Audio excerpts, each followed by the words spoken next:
Bapak-bapak, ibu-ibu, saudara-saudara kaum muslimin rahimakumullah. Murai di dahan dan koko ayam di kandang, dunia ini penuh dengan berbagai macam kesibukan. Sejak dari petani yang turun ke ladang, pedagang yang berangkat ke pasar, pelajar yang menuju sekolah, sampai kepada pegawai yang berangkat ke kantor, seluruhnya tidak lain untuk mencari sesuatu yang bernama bahagia. Setiap orang menginginkan kebahagiaan, dan tidak seorang pun menginginkan kesengsaraan dalam kehidupan ini. Namun nyatanya tidak setiap orang yang ingin bahagia mengetahui jalan yang harus ditempuhnya untuk sampai kepada kebahagiaan itu. Maka pada kesempatan pertemuan kali ini, saya ingin menyampaikan sebuah hadis dari junjungan kita baginda Nabi besar Muhammad sallallahu alaihi wasallam yang termuat dalam kitab Mukhtarul Ahadits An-Nabawiyah, di mana beliau bersabda, arba'un min sa'adatil mar'i. Ada 4 perkara yang merupakan tanda dari orang bahagia. Saya mau tanya, di antara saudara-saudara yang hadir di sini, apa ada yang kepengen jadi orang sengsara? Seluruhnya tentu ingin mendapatkan kebahagiaan. Maka menurut resep dari Nabi kita, tanda orang bahagia itu 4. Jadi kalau saudara ingin bahagia, harus mempunyai 4 perkara ini. Yang pertama, orang bahagia itu kata Nabi, darun wasi'un. Punya rumah biar bagus asal gede. Enak ngaturnya, daripada sudah punya rumah kecil, adanya di pinggir kali, gubuk, kalau hujan bocor, miring lagi, kiamat. Loh, kalau gitu Islam materialis dong. Hadis ini boleh diartikan dengan makna hakiki, arti yang sebenarnya, boleh diartikan dengan makna majazi, arti kiasan. Kalau dia diartikan dengan arti kias, maka yang dimaksud darun wasi'un ay qalbun wasi'un. Rumah yang luas tidak lain daripada hati yang lapang. Karena di situ kunci kebahagiaan yang sebenarnya. Walaupun kita cuma tinggal di petak berukuran 2 kali 3 meter, kalau hati kita luas-luas rasanya rumah itu. Tapi biar rumah kita halamannya saja puluhan ribu hektar, ada kolam renangnya, kamar tidurnya tidak lagi terhitung. Kalau hati yang menempati rumah itu sempit, maka akan terasa sempit jugalah rumah itu. Tempat bergantungnya tidak lain adalah hati. Marilah kita mencoba melihat berbagai pandangan orang tentang bahagia ini. Ada orang menyangka bahwa bahagia itu kalau dia mendapatkan harta yang sebanyak-banyaknya. Siapa yang banyak harta, dialah raja. Apa yang dia mau, seluruhnya bisa dibeli. Keamanannya, dia bisa menyewa petugas. Seluruh fasilitas untuk menyenangkan kehidupannya bisa dibeli. Pendeknya, hartalah segala-galanya dalam kehidupan. Sampai ada pepatah mengatakan, innad darahima fil amakini kulliha taksur rijala mahabatan wa jalala. Sesungguhnya harta, dinar, dirham, uang di mana-mana selalu bikin hebat orang yang memilikinya. Coba lihat, orang yang punya duit sama yang enggak punya duit, jangan gaya hidupnya, gaya jalannya aja lain. Wahia lisanun liman arada fasahatan, wahia silahun liman arada qitala. Uang adalah senjata yang paling ampuh bagi orang yang mau pergi perang, dan lidah yang paling fasih bagi orang yang mau bicara. Kalau bicara dengan lidah macet, cobalah bicara dengan harta, lancar. Sampai ada pepatah demikian, segalanya bisa diatur dengan harta. Maka di kalangan orang yang berpandangan semacam itu, seluruh kegiatan hidupnya hanya terfokus kepada bagaimana mengumpulkan harta yang sebanyak-banyaknya. Tidak peduli halal haram, tidak kenal sore pagi siang dan malam, tidak sempat sujud, jauh dari agama, jauh dari kehidupan yang bersifat ruhaniyah, jauh dari Allah dan sebagainya. Sampai dalam Al-Quran dikelompokkan dalam kelompok yang dinamakan lumazah. Allazi jama'a malahu wa'addadah yahsabu anna malahu akhladah. Mereka mengumpulkan harta sebanyak-banyaknya dan menyangka bahwa harta yang banyak itu dapat mengekalkan hidupnya, mengekalkan kekayaannya, mengekalkan kebahagiaannya. Saudara hadirin yang berbahagia, kalau pandangan hidup ini benar, artinya kalau harta memang merupakan satu-satunya hal yang dapat membuat orang bahagia, tentu di rumah mewah tidak akan pernah ada tangis derita. Tentu di satu tempat di mana fasilitas hidup serba menunjang tidak ada yang namanya penderitaan. Tapi suka dan duka, sedih dan gembira, senyum dan tawa adalah milik setiap orang, baik dia punya harta maupun dia tidak punya harta. Nyatalah bahwa harta semata-mata bukan merupakan jaminan bahwa orang akan bahagia, walaupun tanpa harta orang sulit untuk bahagia. Saya mau cerita, ada orang super kaya, namanya Aristotle Onesius, raja tanker Yunani. Dia punya kapal tanker saja konon sampai 11 banyaknya. Punya perusahaan penerbangan yang disebut Olympic Airlines. Punya hotel di berbagai kota besar di dunia ini, sejak dari New York, London, Paris, Rome dan sebagainya. Bahkan punya pulau yang dia namakan Pulau Scorpio. Ini kan namanya sudah kaya nggak tanggung-tanggung, punya pulau. Nah, dia punya 2 orang anak, yang satu laki-laki namanya Alexander, yang satu perempuan namanya Maria Onesius. Seluruh harapannya tertumpah kepada anak lakinya Alexander ini, yang akan meneruskan usahanya, meneruskan kekayaannya, meneruskan dinastinya. Apa yang terjadi? Ternyata anak yang dia harapkan yang bernama Alexander ini mati muda dalam kecelakaan pada waktu dia olahraga. Apa olahraganya? Namanya olahraga anak orang kaya, golongan jet set. Olahraganya olahraga pesawat terbang. Jatuh, ya nggak kapungut, habis mati. Tinggal satu anak perempuannya, Maria Onesius. Tapi anak perempuan ini juga malah urakan. Terakhir dia pacaran, bahkan kemudian kawin sama orang Rusia. Rupanya Aristotle Onesius ini broken. Kekayaannya yang berlimpah ruah, perusahaannya yang begitu banyak, siapa yang akan meneruskan? Siapa yang akan menggantikan? Sampai kemudian dia mengurung diri di Pulau Scorpio dan mati di sana secara mengenaskan. Seorang multi jutawan, seorang yang super kaya, mati menyendiri di pulau sepi. Ibarat kata pepatah, anak ayam mati di lumbung. Bukan kekurangan makanan, keurugan makanan. Begitu kehidupan Aristotle Onesius. Dan banyak orang-orang yang sudah demikian kaya sampai dibingungkan oleh kekayaannya sendiri. Telusurilah kehidupan David Rockefeller misalnya, Henry Ford misalnya, Adnan Khashoggi misalnya. Multi jutawan yang kadang-kadang dibuat keder oleh kekayaannya sendiri. Pantas ketika Imam Ali ditawarkan orang, "Ya Ali, kalau kepadamu disuruh pilih ilmu atau harta, kau pilih mana?" Ya jelas pilih ilmu dong. Kenapa? Pertama, ilmu kalau kita berikan kepada orang lain tambah.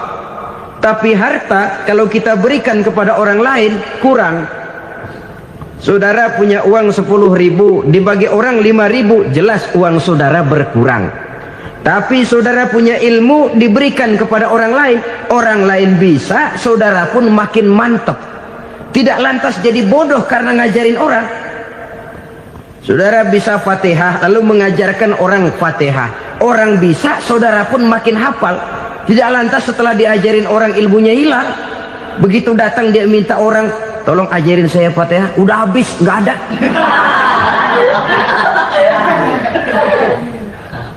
Yang kedua kata Imam Ali, ilmu menjaga kita. Kalau harta, kita yang harus jaga. Makin banyak ilmu, makin terpelihara diri seharusnya. Tetapi makin banyak harta, makin bingung kita jaganya. Sampai kadang-kadang kalau perlu seluruh keliling rumah dipasangi alarm. Belum cukup disewakan anjing besar-besar, pasang di depan pintu, awas anjing galak. Masih belum cukup juga, cari centeng tukang-tukang kepruk jaga rumah. Masih terasa belum aman, padahal rumahnya dikelilingi tembok besar. Di balik tembok ada pintu-pintunya tebal. Di balik pintu itu terbuka masuk kamar, kamar pun ada pintunya, pintunya pun kuat. Masuk ke dalam kamar ada lemari, lemarinya pun pintunya kuat, dikunci, kuncinya pun kuat. Tapi tahap seluruhnya yang timbul cuma sekedar was-was saja. Kesimpulannya sekali lagi, tanpa harta orang memang sulit untuk bahagia. Tapi harta semata-mata tidak merupakan jaminan orang akan bahagia.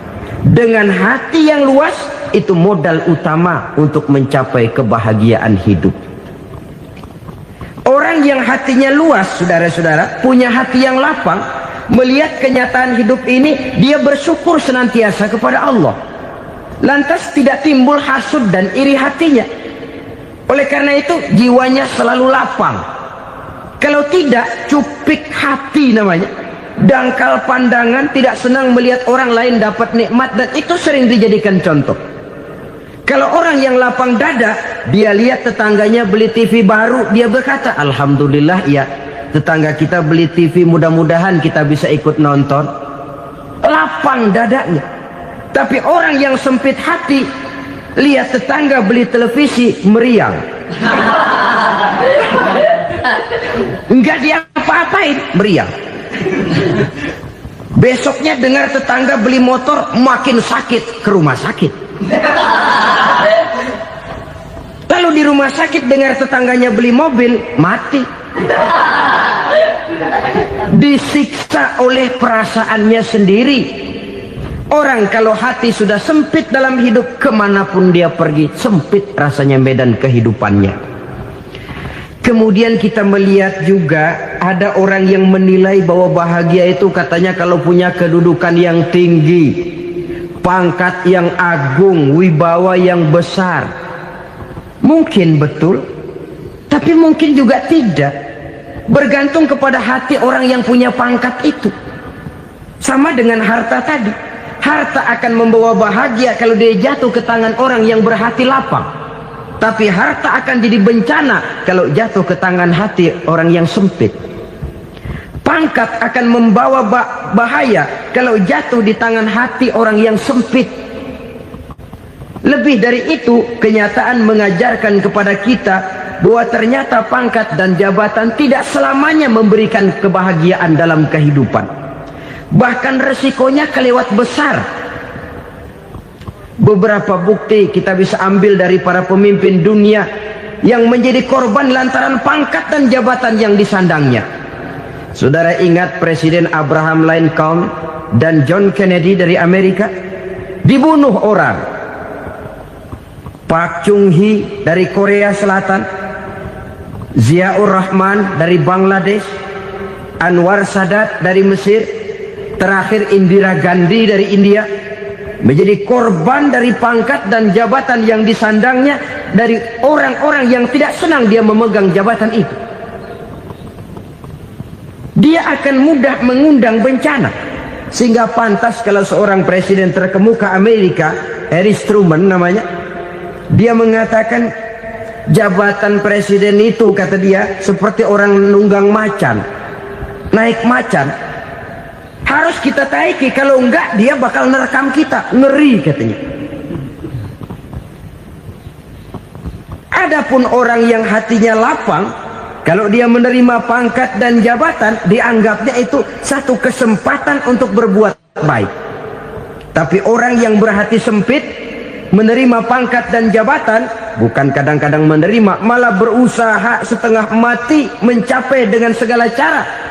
Kalau perlu jilat atas, jilat atas. Jadi golongan sumuhun dawuh. Jadi kelompok kulon nuwun, yes sir, yang kerjanya cuma oke bos. Kalau perlu jilat atas, jilat atas. Kalau perlu injak yang bawah, injak yang bawah.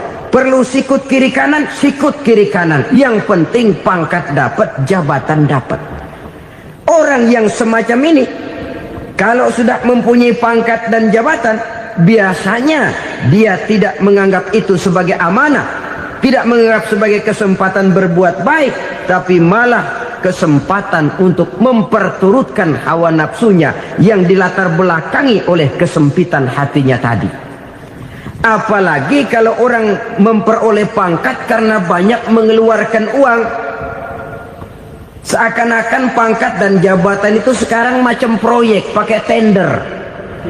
Siapa yang berani bayar segini, naik. Nggak berani, minggir.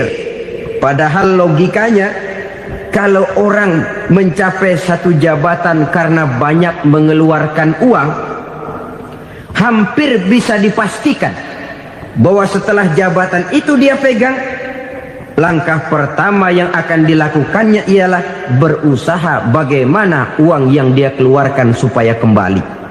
Ya paling kurang pulang modal dulu dong. Soal mikirin rakyat soal nanti, tapi ini modal harus pulang. Itu celakanya kalau orang memperoleh pangkat dan jabatan cuma karena banyak mengeluarkan uang.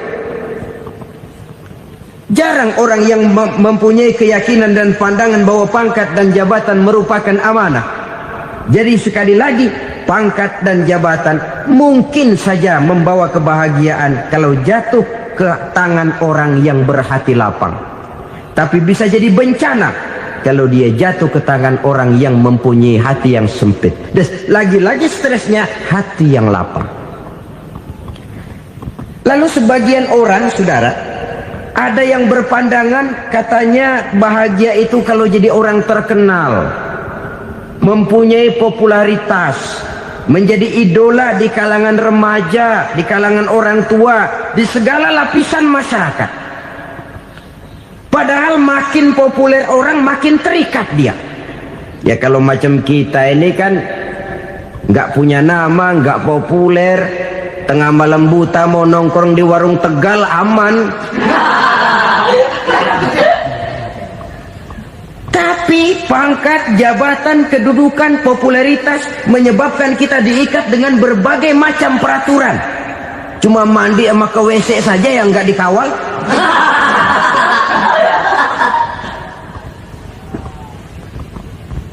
Benarkah popularitas, ketenaran membawa kebahagiaan? Mungkin, ya, tapi mungkin juga tidak. Kenapa? Banyak orang-orang populer yang mengakhiri hidupnya secara tragis. Kita ambil beberapa nama. Di Amerika tahun 60-an ada bintang seksi paling terkenal yang dijuluki seks bom. Bom seksi. Sampai sekarang jadi legenda, namanya Marilyn Monroe. Singkatan doublenya itu inisialnya MM, Marilyn Monroe. Terkenal, top, sampai dia mati tahun 62. Namanya sekarang masih saja dibicarakan orang. Kenapa dia bunuh diri? Tidak punya hartakah dia? Banyak. Kurang populerkah dia? Seluruh dunia mengenalnya. Sejak rakyat kecil sampai pejabat tinggi dia punya hubungan. Kenapa? Jenuh. Dia terlahir dalam keadaan yatim. Setelah itu tidak lama dia berangkat remaja, ibunya meninggal. Pindah dari wanita asuh ke wanita asuh sampai 12 orang ibu angkatnya. Dan kekecewaan yang paling parah, setiap laki-laki yang dekat dengannya hanya seperti kapal berlabuh, datang dan pergi silih berganti, padahal dia merindukan seseorang yang bisa melindungi hidupnya. Dia rindukan itu dan dia tidak pernah menemukan. Itu yang akhirnya menyebabkan dia minum pil tidur kelewat dosis, minum obat tidur kebanyakan, ya tidur terus sampai sekarang.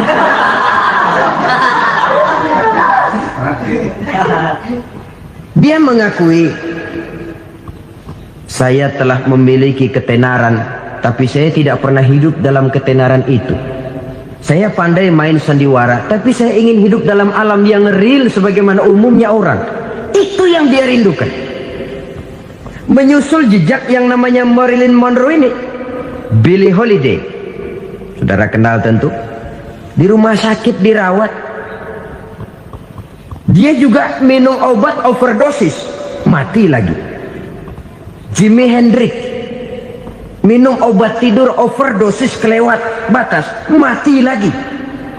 Lalu yang menghanyutkan diri di danau, Janis Joplin dan Brian Jones. Ini orang-orang populer, orang-orang terkemuka yang mengakhiri hidup secara tragis, bukan karena tidak terkenal, mungkin karena sudah saking terkenalnya. Contoh paling belakangan, Bruce Lee. Wah, ini tukang-tukang keprok tentu kenal siapa dia. Sampai sekarang pun tabir kematiannya masih merupakan misteri. Dan yang masih hidup juga menunjukkan gejala yang aneh. Michael Jackson, rumahnya di Beverly Hills itu dijaga sedemikian rupa, dan dia selalu curiga kepada setiap makanan harus steril, bersih dari segala macam kimia. Kemana dia pergi, itu tukang-tukang keprok sudah selalu menjaga dan mengawal, dan dia seakan takut menunjukkan mukanya yang asli. Hingga kalau tampil ke tengah di luar show, dia kadang memakai pakaian yang tidak menunjukkan dia yang sebenarnya, takut dikenali orang. Ternyata popularitas sering jadi momok yang meracuni kehidupan manusia. Oleh karena itu, benarlah junjungan kita pada saat beliau mengajarkan orang akan bahagia kalau dia mempunyai hati yang lapang. Nah, sekarang masalahnya untuk mendapatkan hati yang lapang, caranya bagaimana? Kita kembali kepada konsep Quran. Allah mengajarkan, ala inna bi dzikrillahi tatmainnul qulub. Ketahuilah bahwa dengan banyak mengingat Allah, hati akan tenang, jiwa akan lapang. Dengan kata lain, dekat dengan agama, merasakan kehadiran Allah dekat dalam hidup, itu muara pertama untuk mencapai hati yang lapang. Ala inna bi dzikrillahi tatmainnul qulub. Jangan macam orang sekarang ingin mendapatkan ketenangan lalu tapak di puncak gunung, di gua-gua, di tempat sepi. Iyalah kalau nggak ada ular. Kalau tergigit ular berbisa, ketenangan belum, mati jelas itu. Islam positif untuk mendapatkan ketenangan. Ala inna bi dzikrillahi tatmainnul qulubi. Bahwa ketahuilah bahwa dengan banyak mengingat Allah, hati akan tenang, jiwa akan lapang, nuansa pikiran akan luas. Karena yang namanya bahagia ada dimanapun manusia berada. Di kampung ada bahagia, di kota ada bahagia, di ngarai, di lembah, di gunung, di hutan, di lautan, di angkasa luar, dimanapun bahagia itu ada kalau kita bermodalkan hati yang lapang ini. Dan hati akan lapang kalau kita dekat dengan agama. Dekat dengan harta buat sementara hati mungkin tenang, tapi ketenangan yang relatif dan temporer. Apalagi orang tiap kali tambah harta, tiap kali tambah rencana, itu wajar. Mungkin sebelumnya saudara berpikir, kalau punya duit 5.000 enak nih. Begitu punya duit 5.000, aduh sayang kalau 10.000 aja. Tiap kali tambah harta, tiap kali lain rencana. Makin banyak rencana, makin menjauhkan kita dari yang namanya ketenangan. Padahal ketenangan merupakan unsur utama untuk mencapai bahagia. Dan ketenangan itu bermuara dalam hati manusia. Tengoklah kehidupan ini. Orang yang banyak harta dengan orang miskin, berbedakah rasa sakit yang mereka tanggungkan? Rasanya tidak. Walaupun si kaya tidur di kasur empuk berselimutkan sutra mahal, sementara si miskin meringkuk di balai bambu yang keras dan kasar. Apabila maut datang, dia juga tidak pernah pilih bulu. Maut datang menjemput si kaya di singgasana keemasannya, dikelilingi oleh para pengasuh, dayang dan inang serta para pengawal. Dan maut pun datang menjemput si miskin papa, sehingga ia tergelepar di tepian jalan. Kedua-duanya bernama mati. Kalau nyata bahwa sakit yang ditanggung si kaya tidak beda dengan sakit yang ditanggung si miskin, bukan harta semata yang membuat orang bahagia. Hati yang tenang, jiwa yang lapang penuh kedamaian, karena banyak berzikir dan mengingat Allah, itu merupakan modal utama untuk mencapai sesuatu yang bernama bahagia.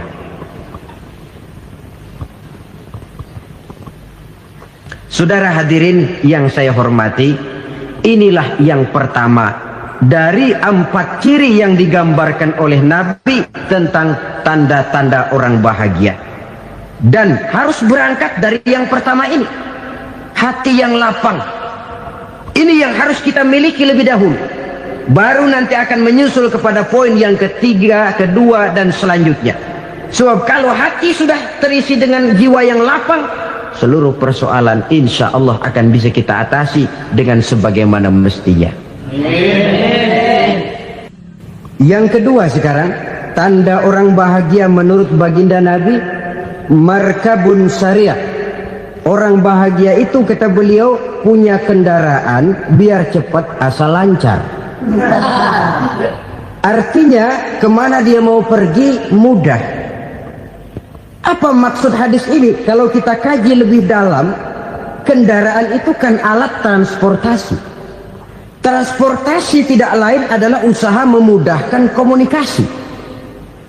Pindah dari situ kepada teori bahwa manusia adalah zon political, makhluk bermasyarakat yang tidak bisa memenuhi kebutuhan hidupnya secara sendirian. Kita memerlukan keberadaan orang lain dalam kehidupan ini. Untuk memakai baju saja kita sudah perlukan petani yang tanam kapas, pabrik yang memintal kapas jadi benang, pabrik yang menenun benang jadi kain, sampai kepada mesin jahit, sampai kepada tukang jahit. Itu cuma untuk memakai pakaian saja. Tidak seorang pun di antara kita yang sanggup memenuhi kebutuhan hidupnya secara sendiri. Kita perlu orang lain. Maka kebebasan dalam arti mutlak, kebebasan tanpa batas, itu tidak mungkin ada dalam kehidupan. Karena kita mengadakan yang disebut interaksi sosial. Setiap kegiatan kita tentu melibatkan orang lain. Menurut kita barangkali kita bebas jalan di jalan raya semaunya, tapi orang lain berkendaraan pun merasa bahwa ini ada juga jalan haknya, dan begitu selanjutnya. Oleh karena itu, maksud dari kendaraan yang cepat ini adalah khulatuhu ma'as solihin. Lingkungan pergaulannya terdiri dari orang-orang soleh. Pergaulannya luas. Kemana dia pergi ada temannya. Kesulitannya ada tempat dia cerita. Dan kesulitan kalau sudah diceritakan kepada orang lain, taruh kata orang itu tidak bisa menolong, namun menceritakannya kepada orang yang kita percayai, kan paling kurang sudah mengurangi beban jiwa, mengurangi tanggungan batin, merasa masih ada tempat kita cerita. Maka lebih baik orang awam yang mau bergaul ketimbang orang setengah alim tapi ngunci pintu.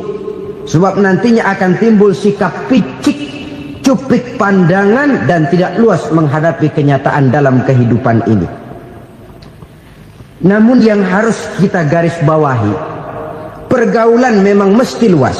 Namun jangan sekali-kali lupa bahwa pergaulan sangat besar pengaruhnya dalam ikut membentuk kepribadian manusia. Sehari-hari bisa kita bilang, kalau kita dekat sama tukang minyak wangi, sekalipun nggak dibagi minyaknya, baunya tentu dapat. Betul? Tapi dekat sama tukang elas, walaupun nggak kena apinya, asapnya mesti kena. Kalau Syauqi mengatakan lebih jelas lagi, man asyaral asrafa asa musarrafan wa muasyiral anzali ghairu musarrafin. Awalam taral jildal hakira muqabbalan bisagri lamma sara jildal mushaf. Siapa yang bergaul dengan orang mulia, dia bakal ikut menjadi mulia. Tapi siapa yang berteman dengan orang hina, dia tidak bakal ikut menjadi mulia. Tidakkah kau lihat, kata Syauqi, kulit kambing yang hina pun dicium orang ketika menjadi kantong Quran. Kulit kambing hina, kalau dia sendirian gak ada yang mau cium. Tapi begitu dia bergaul dengan Quran, menjadi kantong Quran, dipakein minyak wangi, ditaruh di tempat yang tinggi, mau diambil dicium dulu, dibawa dengan penuh hormat dan hati-hati. Kulit kambing yang hina lantaran berteman dengan Quran, numpang mujur. Tapi coba lihat kalau kulit kambing berteman dengan kayu, jadi beduk, habis. Zohor dikemplang, asar dipukul. Itu pun sedikit saja, cuma salah milih teman. Yang temannya Quran dihormati orang, yang temannya kayu lantaran jadi beduk, gelap-gelap subuh orang udah kemplangnya.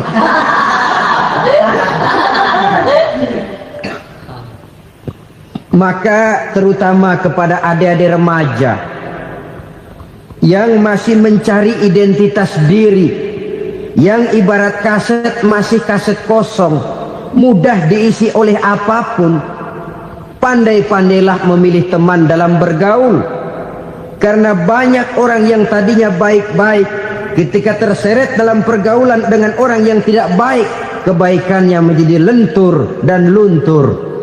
Tapi berapa banyak bajingan-bajingan tengik, orang-orang yang berlumur noda dan dosa, tiap hari melakukan maksiat, namun bergaul dengan orang yang baik-baik, pada akhirnya sedikit demi sedikit beringsut dan berangsur dia terbiasa mengikuti kebaikan-kebaikan. Saya tekankan ini kepada remaja karena mereka masih mencari identitas diri.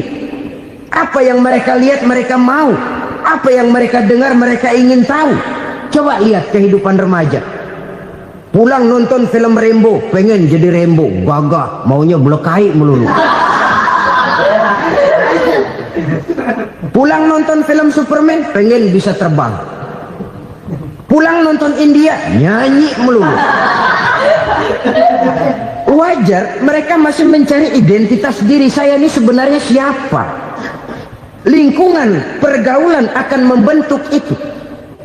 Karena itu pandai-pandailah bergaul, karena ia sangat besar pengaruhnya dalam ikut membentuk kepribadian manusia. Apalagi sifat yang jelek lebih cepat menularnya ketimbang sifat yang baik. Sifat yang baik, watak yang soleh itu lambat sekali untuk menular. Tapi yang tidak baik, kan prosesnya mah kalau remaja biasanya mula-mula dengar. Karena dengar lalu pengen tahu, karena pengen tahu lalu ngeliatin, begitu ngeliatin kan pengen nyobain, setelah nyobain ketagihan. Nah, ini prosesnya. Yang namanya ganja, morfin, narkotik awalnya kan begitu. Mula-mula dengar katanya kalau sudah fly to the sky, sudah melayang ke langit katanya, disitulah puncak kebahagiaan. Mulanya cuma dengar, karena dengar pengen tahu, karena pengen tahu lalu ngeliat, kumpul sama orang yang suka ngeganja. Setelah ngeliat, lah pengen ngerasain. Begitu ngerasain enak juga, ketagihan. Kalau sudah ketagihan jadi penyakit kronis, bisa merembet kepada yang lain. Iya, kalau orang tuanya mampu untuk beli morfin, beli ganja. Kalau tidak kan pikirannya ngayap, jemuran siapa ya gue sambet. Timbullah perbuatan-perbuatan negatif yang bermula dari salah pergaulan. Apalagi buat adik-adik remaja yang tinggal di kota-kota besar, yang pengaruh budaya, pengaruh kesenian, pengaruh struktur kehidupan yang nampak makin individualistis, di mana persaingan tajam, tensi ekonomi tinggi, orang mudah mengalami stres. Pandai-pandailah dalam bergaul, sekali lagi, karena ia sangat besar pengaruhnya dalam ikut membentuk kepribadian manusia. Orang bahagia punya kendaraan yang cepat, artinya punya pergaulan yang luas, dan lingkungan pergaulannya terdiri dari orang-orang yang soleh. Kemana dia pergi? Ada teman. Kesulitannya ada tempat dia cerita. Tapi kalau sudah menyendiri, hidup sendiri, kesulitan dipikiri sendiri, bisa mati belum waktunya. Tidak ada tempat berbagi rasa, tidak ada tempat bercerita, tidak ada tempat mengurangi beban dalam kehidupan. Pantas betul kalau Islam sangat menggalakkan dan menganjurkan orang kalau sudah sampai waktunya itu untuk melangsungkan nikah. Kata Nabi, ya ma'syaras syabab man istata'a minkumul ba'at falyatazawwaj. Hai para pemuda, kalau sudah mampu memberi nafkah, kawinlah, nikahlah kamu. Kenapa? Sudah ada teman hidup, tempat berbagi rasa. Kesulitan kalau ada tempat cerita akan lebih ringan ketimbang kita telan sendiri, walaupun bobot kesulitannya sama beratnya. Saudara-saudara kaum muslimin rahimakumullah, inilah ciri yang kedua, punya kendaraan biar cepat asal lancar. Kemana kita mau pergi gampang. Dengan kata lain, setelah hati yang luas, pergaulan yang luas. Dua. Yang ketiga sekarang, tanda orang bahagia itu menurut Nabi, misbahun mudhi'un, punya lampu yang terang. Oh, itu enggak problem. Sekarang sudah zamannya listrik masuk desa, Pak. Lampu sudah terang semua. Betul, kalau itu yang dimaksud. Tapi tidak cuma itu. Karena lampu yang dimaksud di sini, lampu yang akan menerangi seluruh perjalanan hidup. Dan perjalanan hidup itu sudah dimulai sejak kita terlahir ke alam ini, sampai masuk ke alam barzah, kumpul di padang mahsyar, sampai ke akhirat. Lampu yang menerangi itu yang diperlukan. Kalau lampu, katakanlah yang paling top sekarang kan lampu jenis Mercury. Taruhlah itu di rumah kita, dia cuma menerangi rumah kita, menerangi hati pun tidak sanggup. Bila kita masuk ke alam barzah, alam kubur, sanggupkah si Mercury yang begitu terang menerangi alam barzah kita? Tidak sanggup lagi. Sanggupkah lampu yang ratusan watt, bahkan puluhan ribu watt menerangi kehidupan di padang mahsyar? Tidak akan sanggup lagi. Kalau demikian, yang dimaksud lampu yang terang di sini apa? Tidak lain amal soleh, kebajikan yang kita lakukan dalam hidup. Itu yang akan jadi lampu penerang. Di dunia nama kita akan terang. Jasad kita boleh hancur terkubur tanah, tapi nama kita akan dikenang orang. Begitulah kalau orang meninggalkan kebajikan dalam hidup seperti sekarang. Ribuan orang tiap saat berziarah ke kubur Imam Syafi'i, ke kubur Imam Malik, ke kubur Imam Ghazali, ke kubur orang yang baik-baik, orang yang soleh-soleh. Kebajikannya yang ditinggalkan, yang mengukir namanya dengan tinta emas. Sehingga saudara sudah terbaring di alam kubur. Orang lewat, Allah, ini kuburannya Fulan bin Fulan, dulu ini kebaikannya Masya Allah, saya ikut merasakan. Mari kita mampir sebentar, kita Fatihah. Mohon disampaikan Allah pahalanya kepada almarhum. Al-Fatihah. Itu kalau orang baik-baik. Lalu saudara tanya, Pak, orang mati dikirimin Fatihah apa nyampe pahalanya? Saya jawab, kalau saudara nggak percaya, mati dulu dah. Nanti saya Fatihain, tungguin di sana. Umpama nggak sampai, balik lagi kemari. Oh, sekarang ini kan maunya otak-otakan saja. Kalau nggak masuk otak, nggak percaya. Padahal alam gaib itu nggak bisa diotak-otakin. Sama saja dengan saudara pernah dengar cerita kapal tanpa emas tenggelam tak? Pernah nggak? Di mana? di laut Masalembo. Begitu ketampung Mas tenggelam, ratusan penumpang itu terjun ke laut, dipermainkan gelombang, berjuang menghadapi maut itu. Orang lagi timbul tenggelam di lautan, dihantam ombak, kita tengokin pakai helikopter. Pak, lagi timbul tenggelam ya? Iya, tolongin. Jangan khawatir Pak, nih saya kirim intan Pak, harganya 10 juta. Kira-kira orang yang timbul tenggelam di laut seneng nggak? Tidak. Kan mahal toh intan 10 juta. Kenapa dia nggak senang? Karena intan 10 juta dalam kondisi seperti itu tidak sanggup menyelamatkan dia. Dia akan girang kalau dikirimin ban mobil bekas, dikirimin papan terentang atau bambu. Intan yang 10 juta dia nggak girang, ban mobil bekas yang 1000 perak tuh pegang, itu yang dia girang betul. Inilah sebabnya Nabi berkata, mal mayyitu fi qabrihi illa kal ghariqil mutaghawis. Orang yang meninggal di alam kuburnya seperti orang timbul tenggelam di lautan. Yantaziru da'watan min ahli, menunggu doa dari keluarganya yang masih hidup. Duh, bapak saya sudah meninggal, saya sayang benar sama dia. Kirimin kulkas ke kuburannya Itu sama saja dengan tadi orang tenggelam di lautan dikirimi intan yang harganya 10 juta, tidak sampai. Begitulah kalau kebajikan yang kita tinggalkan dalam hidup, sudah mati pun kubur kita masih diziarahi orang. Tapi kalau jahat yang kita tinggalkan, boro-boro lah orang mau doa lewat dekat kuburan kita juga serem. Tuh bajingan no, dulu mati dipendem di situ tuh. Jangan lewat situ, ntar kesurupan, jangan. Lewat saja orang ngeri. Konon lagi membacakan Fatihah dan mengirimkan doa. Hidup pada hakikatnya adalah kesempatan untuk berbuat baik. Maka sekali kesempatan itu diberikan, manfaatkan dengan sebaiknya. Sebab kesempatan kedua tidak akan pernah ada. Kesempatan berbuat baik di sini, di akhirat sudah pembalasan namanya. Sekali kesempatan itu dicabut, dia tidak akan pernah dikembalikan lagi. Kata Iqbal, hidup tidak mundur ke belakang, Bung. Berhenti diinjak orang, mundur hancur. Tidak ada kata mundur dalam hidup ini. Berhenti diinjak orang, mundur kecebur. Tidak ada kata lain, harus maju dalam kehidupan dalam artian yang positif. Hidup adalah kesempatan untuk mengumpulkan kebajikan yang sebanyak-banyaknya. Di situ nilai daripada manusia. Sekarang ini memang nggak kelihatan kok, orang yang banyak pahala sama yang banyak dosa nggak kelihatan kok. Barangkali kalau habis bikin dosa palanya pada benjol, mungkin orang takut sama dosa.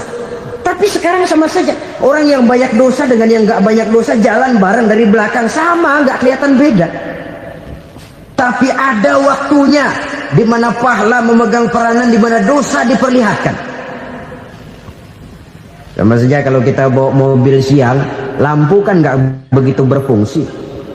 Apa lalu bilang, alah ini lampu berat-beratin, copot-copotin aja dah. Tidak perlu begitu. Kenapa? Pada suatu saat malam senja akan datang. Bila matahari terbenam, senja pun datang, gelap mulai merayap, disitulah baru terasa perlunya lampu. Pahala begitu. Sekarang orang yang nggak ada pahalanya nggak kelihatan dalam kehidupan. Tapi pada suatu saat senja kehidupan akan datang. Ajal merenggut nyawa, malam merayap, dan hidup mulai diliputi kegelapan di alam barzakh. Dikala itu kalau nggak punya lampu, alangkah malangnya kita.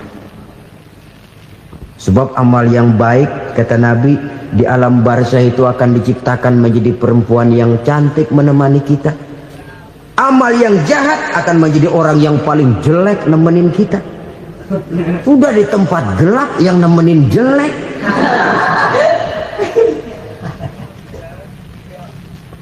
Kaum muslimin rahimakumullah.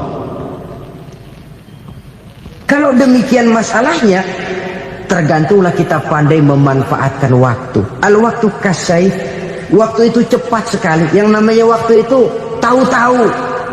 Tahu-tahu udah tahun 87. Tahu-tahu udah begitu. Tahu-tahu yang kemarin anak-anak. Sekarang udah pada punya anak. Tahu-tahu saja itu. Begitu cepat waktu berlalu. Kalau tidaklah pandai kita memanfaatkannya, akan rugi kita. Nabi bersabda, "Man kana yaumuhu khairun min amsihi fahuwa rabih." Barang siapa yang hari ini lebih baik daripada hari kemarin, itu orang untung. Hari ini lebih baik daripada kemarin. Bulan ini lebih baik dari bulan kemarin. Tahun ini lebih baik dari tahun kemarin. Itu orang yang beruntung. Tahun kemarin sembahyangnya maghrib doang, sekarang udah tambah isya. Tahun kemarin cuman Idul Fitri aja ngancem bener, sekarang udah tambah Jumat, lalu tambah lagi maghrib, tambah lagi isya, dan selanjutnya. Hari ini lebih baik daripada kemarin, itu orang yang beruntung. Wa man kana yaumuhu mithlu amsihi fahuwa khasir. Lalu barang siapa yang hari ini sama saja dengan hari kemarin, itu orang rugi. Hari ini sama dengan kemarin, rugi itu. Bulan ini begitu, bulan kemarin begitu, tahun ini begitu, tahun lalu juga begitu. Rugi itu orang. Rugi apa? Rugi umur. Umur tambah, amalan gak pernah tambah. Dan saya pikir lebih merupakan azab ketimbang nikmat kalau orang dikasih panjang umur cuma untuk numpuk dosa. Mending mana? Panjang umur banyak dosa sama pendek umur dikit dosa?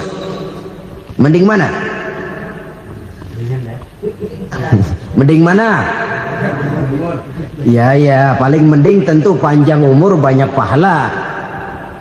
Tapi kalau tidak, sekali lagi, lebih merupakan azab ketimbang nikmat kalau orang diberikan panjang umur tapi cuma untuk sekedar menumpuk dosa. Kehilangan kesadaran bahwa dunia bukan terminal akhir dari satu perjalanan.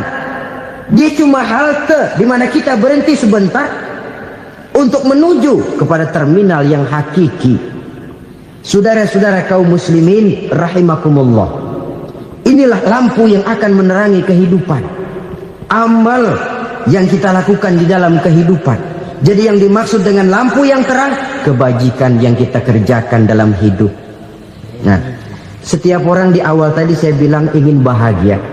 Bahagia itu kan hakikatnya kumpulan senang dan selamat. Senang, selamat. Apa bedanya? Senang tapi tidak selamat, nggak bahagia. Selamat tapi nggak senang, nggak bahagia orang. Contoh, kalau orang korupsi, duitnya banyak, senang dia, tapi keselamatannya. Ada tentara baris di samping rumahnya udah bingung, padahal tentara latihan. Tentara cuma latihan, dia bingung. Senang, tapi karena keselamatannya tidak terjamin, dia tidak bahagia. Sebaliknya pegawai negeri jujur benar cuma segaji-gajinya, selamat nggak korupsi tapi melarat, ya nggak bahagia juga, kurang senang. Kesenangan dan keselamatan untuk dunia saja, ya sekali lagi, kalau cuma sekedar untuk dunia saja bisa dibeli pakai uang, bisa dibeli pakai uang. Saudara ingin selamat bisa dibeli pakai uang, saudara ingin senang bisa dibeli dengan uang. Tapi setelah mati masuk ke alam barzah, habis kekuasaan uang. Nggak bisa lagi beli keselamatan pakai uang, tidak mungkin lagi membeli kesenangan dengan uang. Di situ pahala yang megang peranan. Makin banyak pahala, makin banyak saham untuk membeli kesenangan dan keselamatan, untuk memperoleh yang namanya bahagia. Dan jangan lupa loh, di alam barzah kita nggak sebentar, menunggu datangnya kiamat. Loh iya, kalau kita begitu dikuburin terus kiamat datang, untung. Tapi kalau masih harus 1000, 2000, puluhan ribu tahun yang akan datang, dalam satu penantian yang begitu lama, tanpa saham untuk memperoleh kebahagiaan, satu kemalangan yang tidak ada pernah putus-putusnya. Janganlah tergelincir oleh kebahagiaan sebentar yang menipu dengan mengorbankan kebahagiaan hakiki yang berjangka panjang. Apa artinya senyum sejenak kalau harus ditebus dengan tangis seumur hidup? Biarlah kita minum jamu, pahit memang, getir memang, tapi kan besok badan sehat.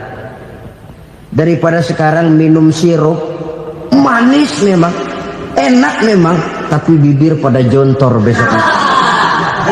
Sirawan, batuk, nggak karu-karuan. Banyak orang tertipu oleh kesenangan yang sebentar, padahal laisa kullu ma yalma'u zahaban. Belum tentu semua yang berkilat itu emas, belum tentu semua yang gemerlap itu intan. Karena itu marilah manfaatkan kesempatan yang diberikan Allah ini untuk mengumpulkan kebajikan yang sebanyak-banyaknya. Yang terakhir sekarang, yang keempat, tanda orang bahagia kata Nabi. Zaujatun salihah. Orang bahagia itu tanda yang keempat kata Nabi, punya istri biar cakep asal taat.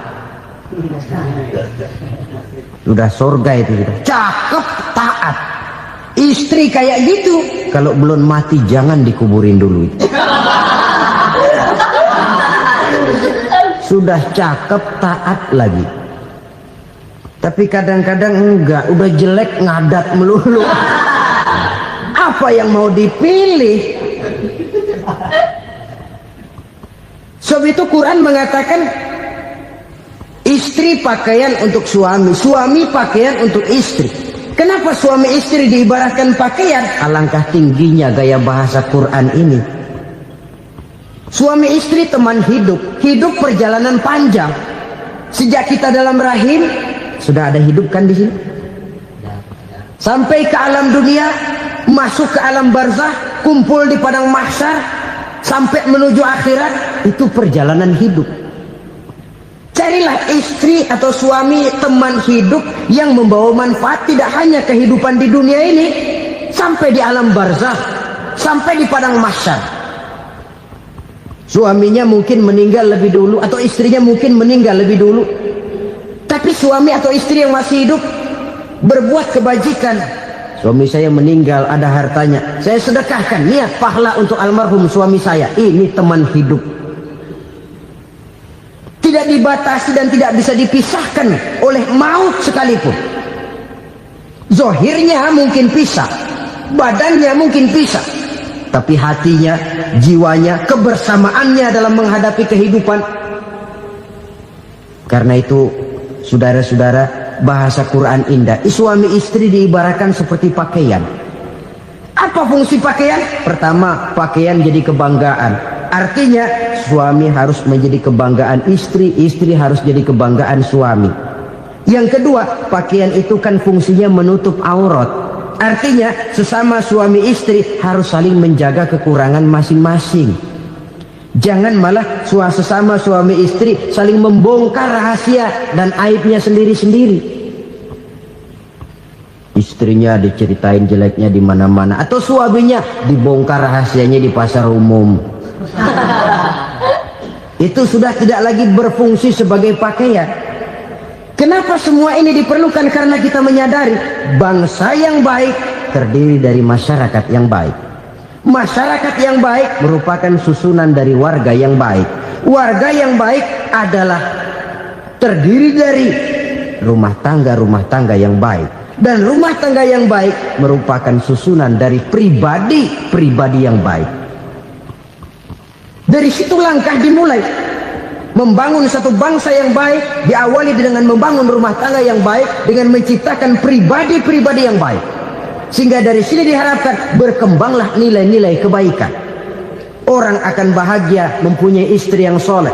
Kenapa? Tidak ada seorang suami bisa sukses jadi apapun dia, apapun profesinya.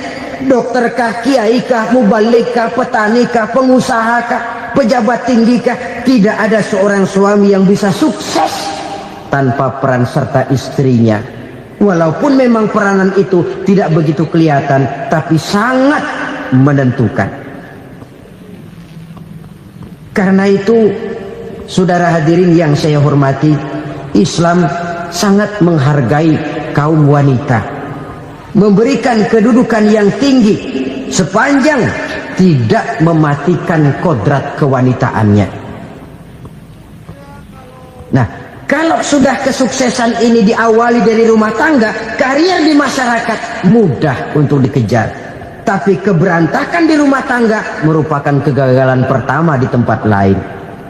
Nah, inilah saja yang dapat Al-Fakir sampaikan pada pertemuan kali ini.